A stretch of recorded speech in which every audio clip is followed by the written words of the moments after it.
Since the 2008 global financial crisis, Australian superannuation schemes have seen year-on-year growth of around 12% in assets under management in what is one of the largest and longest-running bull markets in history. Much of that is driven by strong domestic and global equity growth, and the $2.7 trillion industry has become a market leader in alternative assets on several fronts.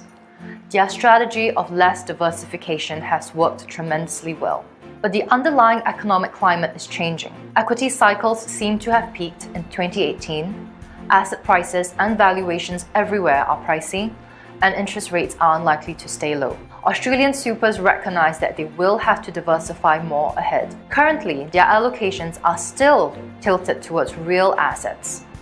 Frequent data shows that 23% of Australian supers allocate 11 to 15% of their portfolio to real estate, compared with 12% of global pension funds, while 14% of supers allocate up to 15% of their portfolio to infrastructure, compared with just 3% of global pension funds.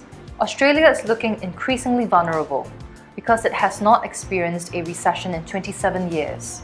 Nor did it experience the great financial crisis in the same way as other countries. One only needs to look at how their currency has declined in 2018 to appreciate how susceptible Australia is to global economic forces, which underscores how its largely domestic investment portfolio is failing to manage risks linked to those broader exposures. Frequent is seeing renewed interest in alternative asset classes in Australia, in hedge funds, venture capital, private equity, for stronger returns on the longer term and lower correlation to traditional markets, as supers look to cut back on their exposure in equities and real estate.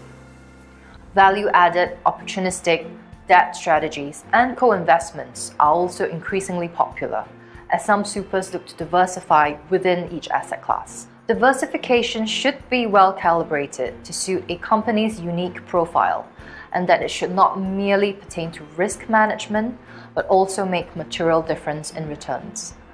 Australian supers are looking to play a more prominent role on the world stage by becoming more global with their investments and to be more nimble as opportunities present themselves.